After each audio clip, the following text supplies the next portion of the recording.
దిశ నిర్ధారణకు అంతిమ నిర్ణయం DNA టెస్ట్. ఉన్నది ఉన్నట్లుగా వాస్తవాలను శోధించి వివరించే మన DNA టీవీ, మన రాష్ట్రం, మన ఛానల్. నమస్కారం, DNA న్యూస్ కి స్వాగతం. ముందుగా ముఖ్యాంశాలు. ఏపీలో పెరుగుతున్న పొలిటికల్ హీట్, ఒకేసారి చంద్రబాబు జగన్ ప్రచారం ప్రారంభం. ఏపీలో అధికార పార్టీ వైఎస్ఆర్సీపీకి వరుస షాకులు తగులుతున్న వైనం. నంద్యాల వైసీపీకి రాజీనామా చేసిన జెడ్పీటీసీ గోపవరం గోకుల్ కృష్ణారెడ్డి. సొంత గూటికి గనుల వ్యాపారి, బీజేపీలో చేరిన గాలి జనార్దన్ రెడ్డి. హోలీ సంబరాలు, బంజారా మహిళలతో స్టెప్పులు వేసిన మంత్రి అంబటి రాంబాబు. లోక్సభ ఎన్నికలకు ముందు కర్ణాటకలో కీలక పరిణామం చోటు చేసుకుంది. ఒకప్పుడు రాష్ట్ర రాజకీయాల్లో చక్రం తిప్పిన గనుల వ్యాపారి, మాజీ మంత్రి కళ్యాణ రాజ్య ప్రగతి పక్ష పార్టీ వ్యవస్థాపకుడు గాలి జనార్దన్ రెడ్డి తాజాగా భారతీయ జనతా పార్టీలో చేరారు. సోమవారం ఉదయం ఆ పార్టీ సీనియర్ నేత, మాజీ సీఎం బిఎస్ యాడియూరప్ప, రాష్ట్ర బీజేపీ అధ్యక్షుడు బిఐ విజయేందర్ సమక్షంలో భార్య అరుణలక్ష్మితో కలిసి కమలం పార్టీ కండువ కప్పుకున్నారు. తన కేఆర్పీపీ పార్టీని బీజేపీలో విలీనం చేశారు. ఈ రోజు నేను కేఆర్పీపీని బీజేపీలో విలీనం చేసి ఆ పార్టీలో చేరాను. 3సారి మోదీకి మద్దతు ఇవ్వటానికి నేను తిరిగి సొంత గూటికి వచ్చినందుకు సంతోషంగా ఉంది. బేషరతుగా పార్టీలో చేరాను. నాకెటువంటి పదవులు అవసరం లేదు అని బీజేపీలో చేరిన అనంతరం గాలి జనార్దన్ రెడ్డి సోషల్ మీడియా ద్వారా వెల్లడించారు. మరొక వైపు గాలి జనార్దన్ రెడ్డి దంపతులకు యడియూరప్ప, ఇతర బీజేపీ నేతలు పార్టీలోకి స్వాగతం పలికారు. పల్నాడు జిల్లా సత్తెనపల్లిలో మంత్రి అంబటి రాంబాబు హోలీ పండుగను ఘనంగా జరుపుకున్నారు. స్థానికులు బంజారా మహిళలతో కలిసి స్టెప్పులేశారు. ఈ సందర్భంగా అంబటి రాంబాబు ఉట్టి కొట్టారు. అనంతరం సత్తెనపల్లిలో బైక్ ర్యాలీ నిర్వహించారు.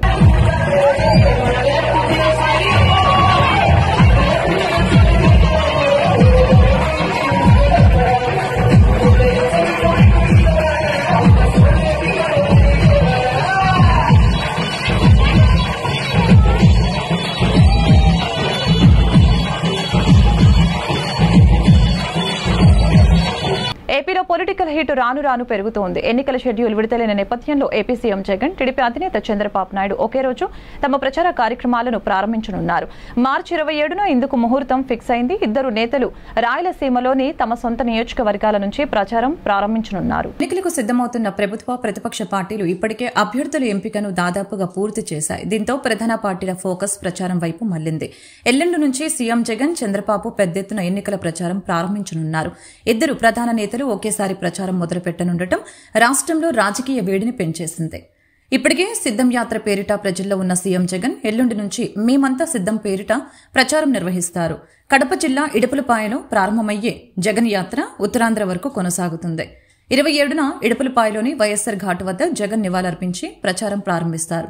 ఆ రోజు సాయంత్రం ప్రొద్దుటూరులో నిర్వహించే భారీ బహిరంగ సభలో సీఎం పాల్గొంటారు. 28వ తేదీన నంద్యాల లేదా ఆలగడ్డలో ప్రజలతో ముఖాముఖి నిర్వహిస్తారు. అదే రోజు సాయంత్రం నంద్యాలలో జరిగే భారీ బహిరంగ సభలో ప్రజలను ఉద్దేశించి ప్రసంగిస్తారు. 29న యాత్ర కర్నూలు పార్లమెంట్ నియోజకవర్గంలో ప్రవేశిస్తోంది. ఆ రోజు సాయంత్రం ఎమ్మిగనూరులో నిర్వహించే బహిరంగ సభలో సీఎం జగన్ పాల్గొంటారు. చంద్రబాబు షెడ్యూల్ ప్రకారం మార్చి 27 నుంచి మార్చి 31 వరకు చంద్రబాబు ప్రచారం కొనసాగనుంది. రోజుకి 3 నుంచి 4 నియోజకవర్గాల్లో సభలు, సమావేశాలు నిర్వహించేలా ప్రచారం షెడ్యూల్ సిద్దమైంది. 27న పలమనేరు, నగరి, నెల్లూరు రూరల్ నియోజకవర్గాల్లో బాబు ప్రచారం నిర్వహిస్తారు. 29న రాప్తాడు, సింగనమల, కదిరి, 29న శ్రీశైలం, నందికొట్కూరు, కర్నూలు, 30న మైదుకూరు, ప్రొద్దుటూరు, సూళ్లూరుపేట, శ్రీకాళహస్తిలో టీడీపీ అధినేత ప్రచారం నిర్వహిస్తారు. 31వ తేదీన కావలి, మార్కాపురం, సంతనూతలపాడు, ఒంగోలులో చంద్రబాబు పర్యటిస్తారు. నేడు రేపు మాత్రం సొంత నియోజకవర్గంలో చంద్రబాబు ప్రచారం నిర్వహిస్తారు. నంద్యాల జిల్లాలో వైసీపీకి మరొక షాక్ తగిలింది. నంద్యాల జెడ్పీటీసీ గోపవరం గోకుల్ కృష్ణారెడ్డి వైసీపీకి రాజీనామా చేశారు.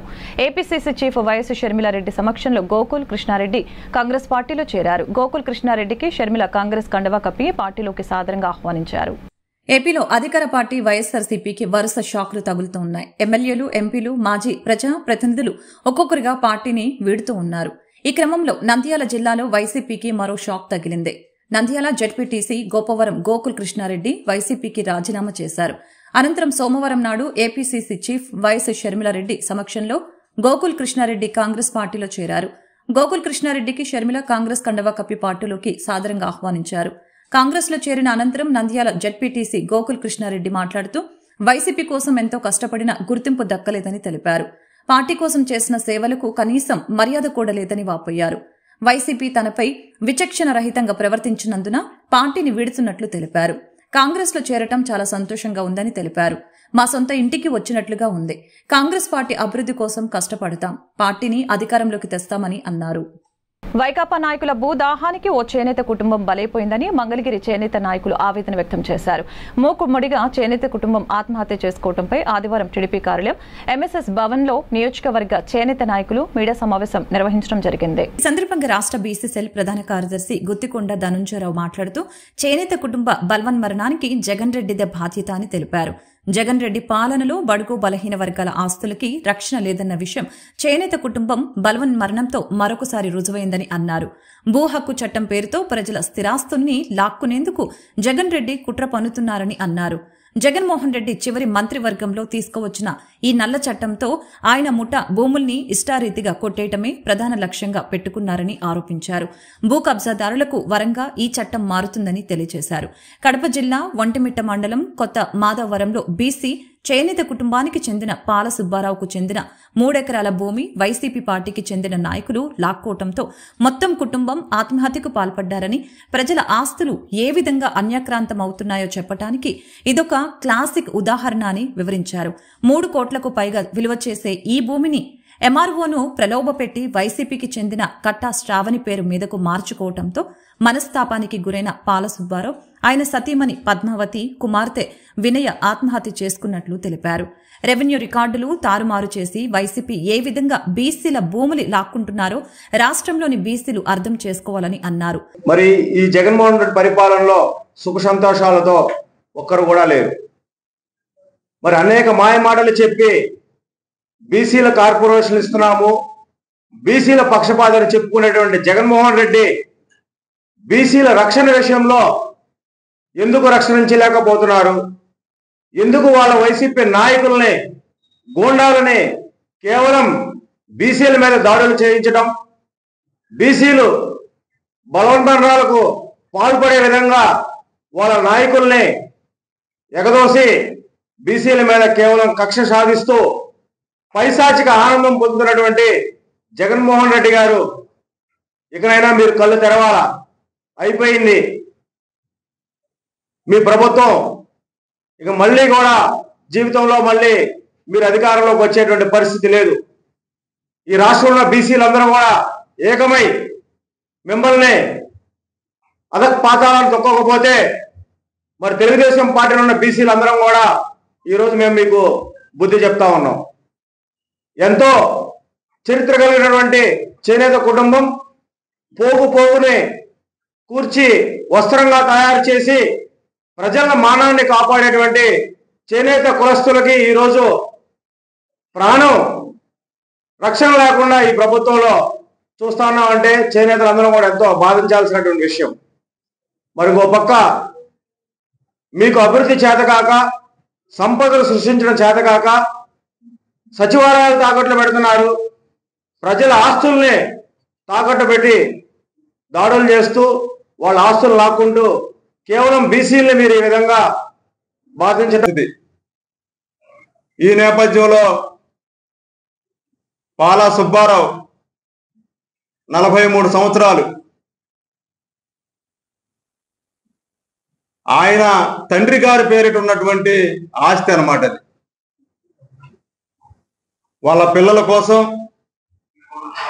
కరోనా టైంలో వాళ్ళ తండ్రి అనేక ఇబ్బందులు పడుతుంటే ఆ తండ్రి కోసం చేసిన అప్పుల కోసం ఆ స్థలాన్ని వారి బారి నుంచి రక్షించమని చెప్పి వేడుకున్నా కూడా పట్టించుకున్నటువంటి పాపాన పోలేదు. ఈ నేపథ్యంలో సుబ్బారావు గారితో పాటు ఇక మనకు న్యాయం జరగదు, ఇప్పటికైనా ప్రభుత్వం అధికారులు మేము చనిపోయిన తర్వాత అయినా మాకు న్యాయం చేయండి అని చెప్పేసి ఒక లెటర్ రాసి,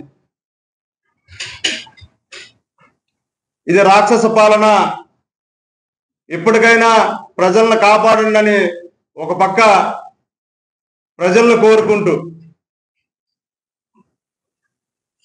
వాళ్ళు దయనీయంగా ఒక లెటర్ రాసి ఆయనేమో రైలు కింద పడి ఆత్మహత్య చేసుకున్నాడు. తన భార్య పద్మావతి 41 సంవత్సరాలు, ఆమె కూతురు వినయ, ఆ అమ్మాయి 17 సంవత్సరాలు చదువుకుంటోంది పాపం. ఇద్దరు కలిసి ఇంట్లో ఆత్మహత్య చేసుకున్నారు.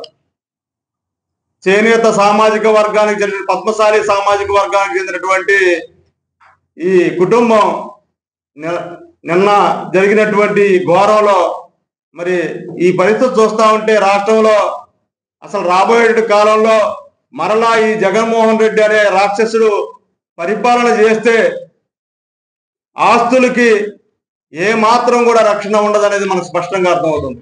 మొన్నే చూసాం మనం, ఇంతకుముందు ఒక జీవో జారీ చేశాడు. భూమి రిజిస్ట్రేషన్ చేయించుకున్న తర్వాత జనసేన పార్టీ నుంచి వైసీపీలోకి చేరికలు మొదలయ్యాయి. మంగళగిరి ఎమ్మెల్యే అభ్యర్థి మురుగుడు లావణ్య సమక్షంలో వైసీపీ నాయకులు పఠాన్, అష్రఫ్ ఖాన్, అశోక్, కలకోటి చక్రి, కాగితపు రాజ ఆధ్వర్యంలో మంగళగిరి పట్టణానికి చెందిన స్వర్ణకారులు జనసేన పార్టీ నుంచి అధికార వైఎస్ఆర్ కాంగ్రెస్ పార్టీలోకి 50 మంది సభ్యులు చేరారు. పార్టీలో చేరిన వారికి స్థానిక ఎమ్మెల్యే అభ్యర్థి మురుగుడు లావణ్య, మాజీ శాసనసభ్యులు కాండ్రు కమల వైసీపీ కండువాలు కప్పి ఆత్మీయంగా పార్టీలోకి స్వాగతించారు.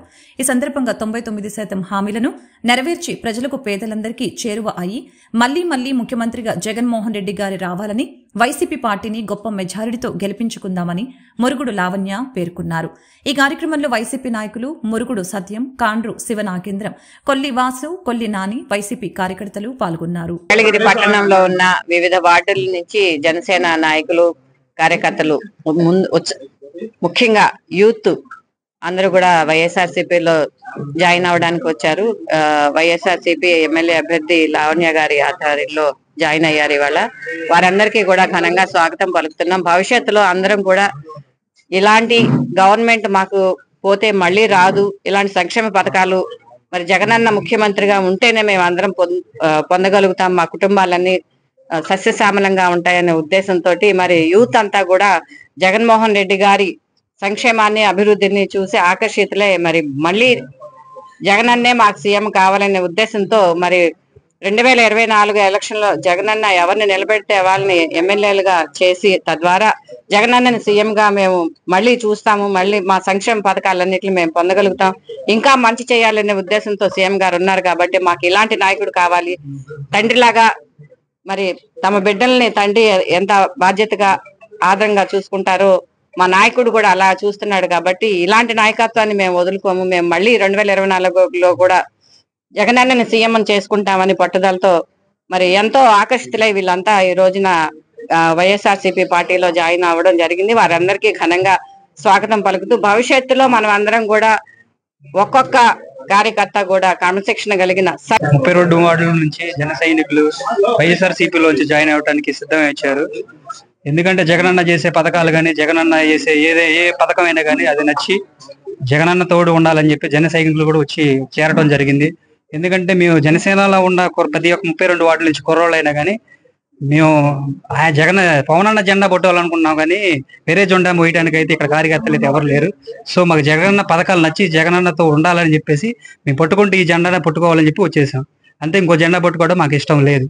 సో చచ్చేంత వరకు పవనన్న సినిమాలో చెప్తాం, చచ్చేంత వరకు జగనన్నకే ఓటేస్తాం. That's it. సుమారు ఇప్పుడు చేరడం అయితే 40 మంది చేరాడు. మేము ర్యాలీగా రావటం అయితే 200 పైగా వచ్చాం. సో ఈ మా మేడం గారు నామినేషన్ చేసే లోపల సుమారు ఒక 1000 మంది చేర్చేదాకా మేము పోరాటం చేస్తానే ఉంటాం. That's it. కృష్ణా జిల్లా అవనిగడ్డలో పొత్తుల్లో భాగంగా అవనిగడ్డను జనసేనకు కేటాయించడంపై అసంతృప్తి వ్యక్తం చేస్తూ తెలుగుదేశం పార్టీ అధిష్టానంపై తెలుగు తమ్ముళ్లు తిరుగుబాటు బావుట ఎగురవేశారు. మాజీ ఉపసభాపతి మండలి బుద్ధప్రసాద్కు కూటమి అభ్యర్థిగా అవకాశం ఇవ్వాలని డిమాండ్ చేశారు. ఈ సందర్భంగా సామూహిక రాజీనామా చేసేందుకు తామంతా సిద్ధమని తెలుగుదేశం నాయకులు పేర్కొన్నారు. సోమవారం కొత్తపేటలోని శివాలయంలో తూర్పు నియోజకవర్గ ఎమ్మెల్యే అభ్యర్థి నూరి ఫాతిమా కలిసి ఆయన ప్రత్యేక పూజా కార్యక్రమాల్లో పాల్గొన్నారు. ఈ సందర్భంగా కలిసిన మీడియాతో వారు మాట్లాడారు. నగర, జిల్లా అభివృద్ధికి వైసీపీ చేసిన పనులు, తామే గెలిస్తే చేపట్టబోయే పనులు, ప్రత్యర్థి పార్టీల నాయకులు చేస్తున్న హడావుడి ప్రకటనలు, అనవసర వ్యాఖ్యలపై తమదైన శైలిలో సమాధానం చెప్పారు. కనీసం కంటికి కనపడకుండా తిరిగాడు. ఒక బడా పారిశ్రామికవేత్త, కానీ ఎక్కడ కూడా ఒక పరిశ్రమ అనేది ఈ ప్రాంతంలో పెడతానికి అతను మనసు కలగల. ఎలక్షన్స్లో మటుకు ఇక్కడ పరిశ్రమలు పెడతాను, వేలాది ఉద్యోగాలు కల్పిస్తానని చెప్పి 10 సంవత్సరాలు దాటినా కూడా ఒక్క పరిశ్రమ కూడా తీసుకురాకుండా, ఒక్క ఉద్యోగం కూడా అవకాశం కల్పించలే. కానీ అతని చేతిలో పెద్ద డబ్బులు ఉన్నవాడు, ఏదైనా చేయగలుగుతాడు అని చెప్పినవాడు ఒక్క పని కూడా చేయలే. కనీసం కేంద్ర ప్రభుత్వం నుంచి ఒక్క ప్రాజెక్టు కూడా తీసుకురాని వైనం. ఈ ప్రాంతం గుంటూరు ఖ్యాతిగాంచిన ప్రాంతాన్ని కనీసం మరుగున పెట్టి ఈరోజు మరొక వాళ్ళ బంధువు అయినటువంటి కొత్త ఆయన ఎన్ఆర్ఐ టూరిస్ట్ ఒక ఆయన వచ్చాడు. ఆయన కూడా నా దగ్గర డబ్బులు బాగున్నాయని విరవేగుతూ ఉన్నాడు. కానీ నువ్వు ఎవరికి లబ్ధి చేకూరుస్తావు? డబ్బులున్నవాడికి లబ్ధి చేకూరుస్తావు, సామాన్యుడికి అందుబాటులో ఉంటావా? నువ్వు సామాన్యుడికి అందుబాటులో పరిస్థితిలో లేవు. నువ్వు మాట కూడా, నీ ప్రతి మాట కూడా సామాన్యుడికి అందుబాటులో లేని మాట. మేమైతే ఈరోజు పుట్టి పెరిగింది గుంటూరులో పుట్టి పెరిగాం కాబట్టి ఈ ప్రాంతంలో ఉన్న సమస్యలు పూర్తిగా అవగాహన ఉన్నది. ఏదైతే గుంటూరు పట్టణాన్ని మరింత అభివృద్ధి చేసే విధంగా మేము కృషి చేస్తాం. ఎందుకంటే రానున్న రోజుల్లో కేంద్ర ప్రభుత్వ నిధులు కూడా చాలా అవసరం. రాష్ట్ర నిధులే కాకుండా రాష్ట్ర ప్రభుత్వం తన వంతు తను చేసుకుంటూ వెళ్తూ ఉంది. అదేవిధంగా కేంద్ర ప్రభుత్వం నుంచి కూడా తగిన 10 పరిశ్రమలు ఈ గుంటూరు తూర్పులో నందివెలుగు బ్రిడ్జ్ కంప్లీట్ చేయడం, అదేవిధంగా మరి నెహ్రూ నగర్ ఫ్లైఓవర్ బ్రిడ్జు, అలాగే శ్యామనగర్ ఫ్లైఓవర్ బ్రిడ్జు, శంకర్లాసు బ్రిడ్జిని విస్తరించడం, ట్రాఫిక్ సమస్య తీసే దాంట్లో మేము తగిన ప్రాధాన్యత తీసుకొస్తామని చెప్పి సందర్భంగా తెలియాలి. మేమేం చేయగలము? ఈ 10 సంవత్సరాలు మీరు చూసుకుంటే 5 సంవత్సరాలు ప్రతిపక్షంలో ఉన్నా కూడా నాన్నగారు సొంత నిధులతో, ముస్తఫా గారు సొంత నిధులతో ఎన్నో కార్యక్రమాలు చేశారు. అదేవిధంగా మేము వచ్చిన తర్వాత ఎన్నో కార్యక్రమాలు, గుళ్ళకు కూడా మరి ఎండోమెంట్ నుంచి మనీ శాంక్షన్ చేయించి దానికి మొత్తం మరమ్మతులన్నీ చేయిస్తూ ఉన్నాము. ప్రతి ఒక్కటి కూడా చూసుకుంటే గత 5 సంవత్సరాలు మీకు అవకాశం ఇచ్చినప్పుడు కానీ, లేకపోతే 14 సంవత్సరాలు మీరు సీఎంగా ఉన్నప్పుడు చేయలేని పనులన్నీ మా ప్రభుత్వం, జగన్మోహన్ రెడ్డి గారి ప్రభుత్వం వచ్చిన తర్వాత అన్నీ చేసి పెట్టాము. ఈరోజు మీరు చూసుకుంటే గర్వించదగ్గ 26 ఎకరాలున్న బిఆర్ స్టేడియంని గతంలో వాళ్ళు ఏమీ చేయలేక అలా వదిలేస్తే దాన్ని మేము మాట్లాడి శాప్ ద్వారాగా ఫండ్ రిలీజ్ చేయించి దాన్ని డెవలప్మెంట్ చేయడం జరిగింది. అదేవిధంగా ప్రతి ఒక్క చోట కూడా మీరు చూసుకుంటే మా నాయకుడు జగన్మోహన్ రెడ్డి గారు ఒకే ఆశయం, ప్రతి కుటుంబం కూడా సంతోషంగా ఉండాలి, ఉన్నత స్థానానికి వెళ్ళాలి అని చెప్పి ఆయన ఆశయాల మేరకే ప్రతి ఒక్క కుటుంబంలో ప్రతి ఒక్కళ్ళు కూడా చదువుకోవాలని చెప్పి విద్య ఇస్తూ, అలాగే వైద్యం ఇస్తూ, మరి ఆయన ప్రజల పట్ల గురించి ఆలోచిస్తారు. ఆయనకు ప్రజలు తప్ప వేరొక విషయం ఉండదు. గత ప్రభుత్వంలో చంద్రబాబు నాయుడు గారి ప్రభుత్వంలో మీరు చూసుకుంటే వాళ్ళు బిల్డింగ్లు కట్టడం కానీ, ప్రైవేట్ అసెట్స్ అవన్నీ చేశారు కానీ గవర్నమెంట్ తరపు నుంచి ప్రజలకి అందుబాటులో తెచ్చినవి ఏవీ లేవు. కానీ అందరూ ఒక్కసారి గ్రహించండి, ప్రతి ఒక్కళ్ళు కూడా చూడండి. ఇప్పుడు ఏదో వచ్చి ఎలక్షన్ టైంలో వచ్చి మేము ఏదో చేస్తామంటున్నారు. 10 సంవత్సరాల నుంచి నాన్నగారు ఏం చేశారనేది ప్రతి ఒక్కళ్ళు కూడా చూడండి. ఆయన సొంత నిధులతో కానీ ప్రభుత్వం ద్వారా రావాల్సిన ప్రతి ఒక్కటి కూడా గుంటూరు తూర్పు తీసుకొని వచ్చారు. ఈరోజు సంక్షేమ పథకాలు అందరికీ అందాయి అని అంటే జగన్మోహన్ రెడ్డి గారు అక్కడ ట్రాన్స్పరెన్సీ మెయింటైన్ చేశారు కాబట్టి ఈరోజు అందిని మనం సంతోషంగా ఉండాలన్నా, మనం ప్రతి కుటుంబం ఉన్నత స్థానానికి వెళ్ళాలన్నా జగన్మోహన్ రెడ్డి గారి ప్రభుత్వం ఉండాలి. అలాగే మన ఎంపీ గారు, మరి గతంలో ఎంపీ గారు 10 సంవత్సరాలు ఆయన కనిపించలేదు. మనకు స్థానికులు ఉంటేనే మనకు అన్నీ మంచి జరుగుతాయి. స్థానికులు ఉంటే పలకంగానే పలికే వ్యక్తి కావాలి. ఇక్కడ గెలిచి ఎక్కడో ఎన్ఆర్ఐలో కానీ లేకపోతే ఎక్కడో యుఎస్లో కెనడాలో ఉంటే సరిపోదు. స్థానికంగా ఉంటే వాళ్ళ సమస్యలు తెలుసుకోవచ్చు, వాళ్ళ సమస్యలు తీరచ్చు.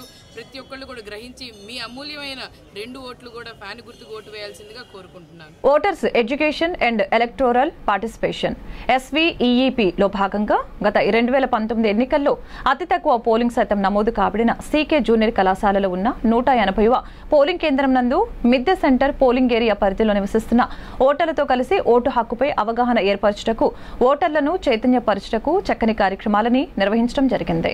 ఓటరుగా నమోదైనందుకు గర్వపడుతున్నాను. ఓటు హక్కును ఖచ్చితంగా వినియోగించుకుంటాను. ప్రజాస్వామ్య విలువల్ని కాపాడుతానని ఓటర్లంతా ప్రతిజ్ఞ చేయడం జరిగింది. హోలీ పండుగను పురస్కరించుకొని ఓటర్లను ఉత్సాహపరుస్తూ వారికి ఓటరుగా నమోదైనందుకు గర్వపడుతున్నాను. నా ఓటును నేను వినియోగించుకుంటున్నాను అనే నినాదంతో కుర్చీలాట, మ్యూజికల్ చైర్స్, ముగ్గుల పోటీలు, పాటల పోటీలు నిర్వహించడం జరిగింది. సదరు పోటీలలో గెలుపొందిన ఓటర్లకు మొదటి, ద్వితీయ, తృతీయ బహుమతుల్ని అందజేయడం జరిగింది. రిటర్నింగ్ అధికారి ఓటర్లను ఉద్దేశించి ప్రతి ఒక్కరూ ఓటు హక్కును వినియోగించుకోవాలని, 100% పోలింగ్ నమోదవ్వాలని, యంగ్ ఓటర్స్ ఉత్సాహంగా ఓటింగ్లో పాల్గొనాలని విజ్ఞప్తి చేశారు. ఓటర్లందరికీ అభినందనలు తెలియజేస్తూ వారితో కలిసి హోలీ వేడుకల్ని ఘనంగా నిర్వహించారు. సదరు కార్యక్రమంలో మంగళగిరి అసెంబ్లీ నియోజకవర్గంలోని అసిస్టెంట్ రిటర్నింగ్ అధికారులందరూ హాజరయ్యారు. 7 మంగళగిరి అసెంబ్లీ నియోజకవర్గం, 13 గుంటూరు పార్లమెంటరీ నియోజకవర్గ పరిధిలో మనకి ఆక్సిలరీ పోలింగ్ స్టేషన్స్ తో కలిపి 300 పోలింగ్ స్టేషన్స్ ఉన్నాయి. గత ఎన్నికల్లో 2019లో జరిగిన ఎన్నికల్లో ఓటర్స్ టర్న్అవుట్ ఏ విధంగా ఉంది అని గమనించడం అయింది. అందులో ఒక పోలింగ్ స్టేషన్ పరిధిలో CK junior college western block room number 4 ఆ పోలింగ్ స్టేషన్ పరిధిలో మిద్దె సెంటర్ కి సంబంధించిన ఓటర్స్ అందరూ కూడా ఉంటారు. అక్కడ ఒక చోట పోలింగ్ ఓటర్స్ ఓటు వేయడం అన్నది తక్కువ వేయడం అన్నది గమనించడం జరిగింది. అందుకని ఈరోజు హోలీ సందర్భాన కలర్ఫుల్ ఎలక్షన్స్ అన్న థీమ్తో ఇదే పోలింగ్ స్టేషన్ పరిధి సీకే జూనియర్ కాలేజ్లో ఇదే పోలింగ్ స్టేషన్ పరిధిలో ఆ ఏరియాలో ఉండే ఓటర్స్ అందరినీ కూడా ఇన్వాల్వ్ చేసి sweep systematic voters education and electoral participation అన్న కార్యక్రమం ద్వారా ప్రతి ఒక్కరికి కూడా ఓటుపై అవగాహన కల్పించడం, ఓటర్గా ఉన్నందుకు గర్వపడడం, 13 మే ఖచ్చితంగా పోలింగ్ స్టేషన్కి వచ్చి ఓటు వేసే విధంగా వాళ్ళందరినీ కూడా ప్రోత్సహించడానికి ఈరోజు ఈ కార్యక్రమాన్ని మనం ఏర్పాటు చేయడం జరిగింది. చాలా మంది ఇందులో పార్టిసిపేట్ చేశారు ఓటర్స్ అందరూ కూడా. వారందరికీ కూడా పేరు పేరున నేను అభినందనలు తెలియజేస్తూ ఉన్నాను. ఈ రోజు నాటికి చూస్తే మన మంగళగిరి నియోజకవర్గంలో 2,89,940 మంది ఓటర్స్ మనకి ఉన్నారు. ప్రతి ఒక్కరూ కూడా ఓటు హక్కు వినియోగించుకోవాలి. అలాగే అందరూ కూడా ఈ ఓటు హక్కు వినియోగం ఎటువంటి ఇండ్యూస్మెంట్స్ కి లోన్ అవ్వకుండా వారు స్వతంత్రంగా ముందుకొచ్చి నచ్చిన వ్యక్తికి ఓటేసి ప్రజాస్వామ్య విలువల్ని నిలబెట్టాలి అని నేను రిటర్నింగ్ అధికారిగా మనస్ఫూర్తిగా కోరుకుంటున్నాను. తూర్పు నియోజకవర్గ పరిధిలోని బుచ్చేతోట 2వ లైన్ వద్ద ఉన్న మహాలక్ష్మి అమ్మ టెంపుల్ విగ్రహ పునఃప్రతిష్ఠ కార్యక్రమంలో మరియు సిద్దపల్లి డొంకలో గల లక్ష్మీ తిరుపతమ్మ గోపయ్య స్వామి వాళ్ళ దేవస్థానం కొత్తపేట శివాలయంలో ముఖ్య అతిథులుగా పాల్గొన్న తూర్పు నియోజకవర్గం ఎమ్మెల్యే నూరి ఫాతిమా మరియు గుంటూరు పార్లమెంట్ అభ్యర్థి కిలారి వెంకట రోసయ్య. ఈ సందర్భంగా వారు మాట్లాడుతూ దేహమే దేవాలయం, జీవుడే దేవుడని తెలుసుకుని జీవించడమే ఉత్తమ మానవ ధర్మమని పేర్కొన్నారు. రాష్ట్ర ప్రభుత్వం దేవాలయాల అభివృద్ధి కొరకు ఎటువంటి రాజీ లేకుండా 10 అడుగుల ముందుకే వేస్తుంది తప్ప వెనకడుగు వేసే ప్రసక్తి లేదని తెలిపారు. దేవస్థానాల అభివృద్ధి పనుల కోసం ఇప్పటికే ప్రభుత్వం వివిధ రూపాల్లో నిధులు మంజూరు చేసి పునర్నిర్మాణాలు చేశారని గుర్తు చేశారు. రానున్న ఎన్నికల్లో గుంటూరు నుంచి ఎంపీ, ఎమ్మెల్యే సీట్లు గెలిపించేందుకు ప్రతి ఒక్కరూ కృషి చేయాలని కోరారు. అనంతరం ప్రత్యేక పూజా కార్యక్రమాల్లో పాల్గొని హాజరైన భక్తులకు అన్న సంతర్పణ చేశారు. ఈ కార్యక్రమంలో దేవస్థానం chairman Durgaprasad, DP and Satish, Madasu Madhavarao, కార్పొరేటర్లు ఇర్రి ధనలక్ష్మి, పాపతోటి అంబేద్కర్, ఎట్ల రవి, వైసీపీ ముఖ్య నేతలు అబ్దుల్ కర్నూమ, కుర్రు పున్నారావు, ఇర్రి సాయి, పోలవరపు వెంకటేశ్వరరావు, ఎర్రబాబు, కోట రామదాసు, చింక శ్రీను, సురగని శ్రీనివాసు, అబ్దుల్ సలాం, చిలక రమేష్, గుడిపల్లి కిరణ్, సుబాని మరియు దేవస్థానం కమిటీ సభ్యులు పాల్గొన్నారు. గుంటూరు పార్లమెంట్ నియోజకవర్గంలోని గుంటూరు తూర్పు నియోజకవర్గంలో మరి గుంటూరు సమన్వయకర్త మరి నూరి ఫాతిమా గారి ఆధ్వర్యంలో ఈరోజు ఏదైతే ఆర్టీసీ బస్టాండ్ దగ్గర రైతు బజారు ఫ్లవర్ మార్కెట్ని సందర్శించడం జరిగింది. అదేవిధంగా బీఆర్ స్టేడియంని కూడా ఈరోజు సందర్శించడం జరిగింది. గుంటూరులో మొట్టమొదటిది ఈ యాదాపు కోస్తా ప్రాంతంలో అత్యంత పురాతనమైన స్టేడియం బీఆర్ స్టేడియం. దాన్ని ఇవాళ శాప్ ఆధ్వర్యంలో తీసుకొని ఇంటర్నేషనల్ క్రికెట్ స్టేడియం చేయడానికి వాళ్ళ పనులు మొదలుపెట్టారు. అదేవిధంగా అక్కడ మిగతా గేమ్స్ ఏదైతే వాలీబాల్, బాస్కెట్బాల్ మిగతా ఉన్నాయో అవి కూడా పక్కన ఇంకా కొత్తగా ఏర్పాటు చేయడానికి మేమందరం కూడా తీర్మానించుకొని ఈ ప్రాంతంలో ఏదైతే స్పోర్ట్స్కి మరి తగిన ప్రాధాన్యత ఇవ్వాలని కూడా నిర్ణయించడం జరిగింది. రానున్న రోజుల్లో ఈ ప్రాంతం పూర్తిగా అభివృద్ధి చేయడానికి మేము సంసిద్ధులై ఉన్నాం. అదే కాకుండా గుంటూరు పార్లమెంటరీ నియోజకవర్గంలో ఏదైతే గత పార్లమెంట్ సభ్యుడు కనీసం కంటికి కనబడకుండా తిరిగాడో ఒక బడా పారిశ్రామికవేత్త, కానీ ఎక్కడ కూడా ఒక పరిశ్రమ అనేది ఈ ప్రాంతంలో పెడతానికి అతని మనసు కలగల. ఎలక్షన్స్లో మటుకు ఇక్కడ పరిశ్రమలు పెడతాను, వేలాది ఉద్యోగాలు కల్పిస్తానని చెప్పి 10 సంవత్సరాలు దాటినా కూడా ఒక్క పరిశ్రమ కూడా తీసుకురాకుండా ఒక్క ఉద్యోగం కూడా అవకాశం కల్పించలే. కానీ అతని చేతిలో పెద్ద డబ్బులు ఉన్నవాడు, ఏదైనా చేయగలుగుతాడు అని చెప్పినవాడు ఒక్క పని కూడా చేయలే. కనీసం కేంద్ర ప్రభుత్వం నుంచి ఒక్క ప్రాజెక్టు కూడా తీసుకురాని వైనం. ఈ ప్రాంతం గుంటూరు ఖ్యాతిగాంచిన ప్రాంతాన్ని కనీసం మరుగున పెట్టి ఈరోజు మరొక వాళ్ళ బంధువు అయినటువంటి కొత్త ఆయన ఎన్ఆర్ఐ టూరిస్ట్ ఆయన ఒక ఆయన వచ్చాడు. ఆయన కూడా నా దగ్గర డబ్బులు బాగున్నాయని విరవేగుతూ ఉన్నాడు. కానీ నువ్వు ఎవరికి లబ్ధి చేకూరుస్తావు? డబ్బులున్నవాడికి లబ్ధి చేకూరుస్తావు. సామాన్యుడికి అందుబాటులో ఉంటావా? నువ్వు సామాన్యుడికి అందుబాటులో పరిస్థితిలో లేవు. నువ్వు నీ ప్రతి మాట కూడా సామాన్యుడికి అందుబాటులో లేని మాట. మేమైతే ఈరోజు పుట్టి పెరిగింది గుంటూరులో పుట్టి పెరిగాం కాబట్టి ఈ ప్రాంతంలో ఉన్న సమస్యలు పూర్తిగా అవగాహన ఉన్నది. ఏదైతే గుంటూరు పట్టణాన్ని మరింత అభివృద్ధి చేసే విధంగా మేము కృషి చేస్తాం. ఎందుకంటే రానున్న రోజుల్లో కేంద్ర ప్రభుత్వం నిధులు కూడా చాలా అవసరం. రాష్ట్ర నిధులే కాకుండా రాష్ట్ర ప్రభుత్వం తన వంతు తను చేసుకుంటూ వెళ్తూ ఉంది. అదేవిధంగా కేంద్ర ప్రభుత్వం నుంచి కూడా తగిన పరిశ్రమలు ఈ గుంటూరు తూర్పులో నందివెలుగు బ్రిడ్జ్ కంప్లీట్ చేయటం, అదేవిధంగా నెహ్రూ నగర్ ఫ్లైఓవర్ బ్రిడ్జు, అలాగే శ్యామనగర్ ఫ్లైఓవర్ బ్రిడ్జు, శంకర్లాసు బ్రిడ్జిని విస్తరించడం, ట్రాఫిక్ సమస్య తీసే దాంట్లో మేము తగిన ప్రాధాన్యత తీసుకొస్తామని చెప్పి ఈ సందర్భంగా తెలియజేస్తా ఉన్నాం. ఒకటే గుర్తుపెట్టుకోవాలి, జగన్మోహన్ రెడ్డి గారు ఈ రాష్ట్ర అభివృద్ధికి పునాదులు వేశారు.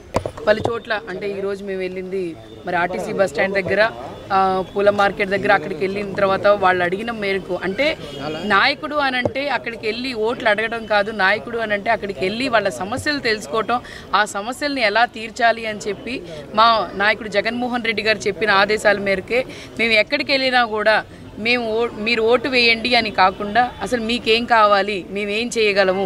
ఈ 10 సంవత్సరాలు మీరు చూసుకుంటే 5 సంవత్సరాలు ప్రతిపక్షంలో ఉన్నా కూడా నాన్నగారు సొంత నిధులతో, ముస్తఫా గారు సొంత నిధులతో ఎన్నో కార్యక్రమాలు చేశారు. అదేవిధంగా మేము వచ్చిన తర్వాత ఎన్నో కార్యక్రమాలు, గుళ్ళకి కూడా ఎండోమెంట్ నుంచి మనీ శాంక్షన్ చేయించి దానికి మొత్తం మరమ్మతులన్నీ చేయిస్తూ ఉన్నాము.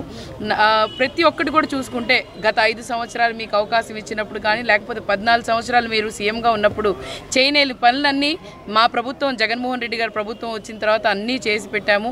ఈరోజు మీరు చూసుకుంటే గర్వించదగ్గ 26 ఎకరాలున్న బిఆర్ స్టేడియంని గతంలో వాళ్ళు ఏమీ చేయలేక అలా వదిలేస్తే దాన్ని మేము మాట్లాడి శాప్ ద్వారాగా ఫండ్ రిలీజ్ చేయించి దాన్ని డెవలప్మెంట్ చేయడం జరిగింది. అదేవిధంగా ప్రతి ఒక్క చోట కూడా మీరు చూసుకుంటే మా నాయకుడు జగన్మోహన్ రెడ్డి గారు ఒకే ఆశయం, ప్రతి కుటుంబం కూడా సంతోషంగా ఉండాలి, ఉన్నత స్థానానికి వెళ్ళాలి అని చెప్పి ఆయన ఆశయాల మేరకే ప్రతి ఒక్క కుటుంబంలో ప్రతి ఒక్కళ్ళు కూడా చదువుకోవాలని చెప్పి విద్య ఇస్తూ, అలాగే వైద్యం ఇస్తూ, ఆయన ప్రజల పట్ల గురించి ఆలోచిస్తారు. ఆయనకు ప్రజలు తప్ప వేరొక విషయం ఉండదు.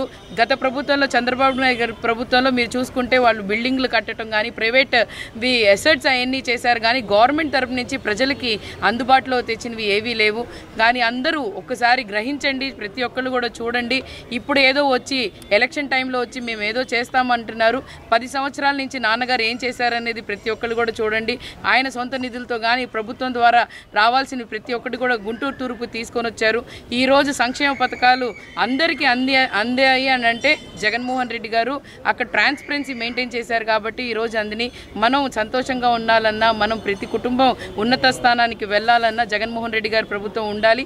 అలాగే మన ఎంపీ గారు, గతంలో ఎంపీ గారు 10 సంవత్సరాలు ఆయన కనిపించలేదు. మనకు స్థానికులు ఉంటేనే మనకు అన్నీ మంచి జరుగుతాయి. స్థానికులు ఉంటే పలకంగానే పలికే వ్యక్తి కావాలి. ఇక్కడ గెలిచి ఎక్కడో ఎన్ఆర్ఐలో కానీ లేకపోతే ఎక్కడో యుఎస్లో, కెనడాలో ఉంటే సరిపోదు. స్థానికంగా ఉంటే వాళ్ళ సమస్యలు తెలుసుకోవచ్చు, వాళ్ళ సమస్యలు తీరచ్చు. ప్రతి ఒక్కళ్ళు కూడా గ్రహించి మీ అమూల్యమైన 2 ఓట్లు కూడా ఫ్యాన్ గుర్తుకు ఓటు వేయాల్సిందిగా కోరుకుంటున్నాను. వార్తలు ముగించే ముందు ముఖ్యాంశాలు మరొకసారి. ఏపీలో పెరుగుతున్న పొలిటికల్ హీట్, ఒకేసారి చంద్రబాబు జగన్ ప్రచారం ప్రారంభం.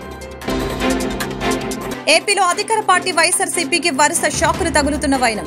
నంద్యాల వైసీపీకి రాజీనామా చేసిన జెడ్పీటీసీ గోపవరం గోకుల్ కృష్ణారెడ్డి. సొంత గూటికి గనుల వ్యాపారి, బీజేపీలో చేరిన గాలి జనార్దన్ రెడ్డి. హోలీ సంబరాలు, బంజారా మహిళలతో స్టెప్పులు వేసిన మంత్రి అంబటి రాంబాబు. ఈ వార్తలు ఇంతటితో సమాప్తం. మరొక బులెటిన్లో మళ్ళీ కలుద్దాం. నమస్కారం. నిజ నిర్ధారణకు అంతిమ నిర్ణయం డిఎన్ఏ టెస్ట్.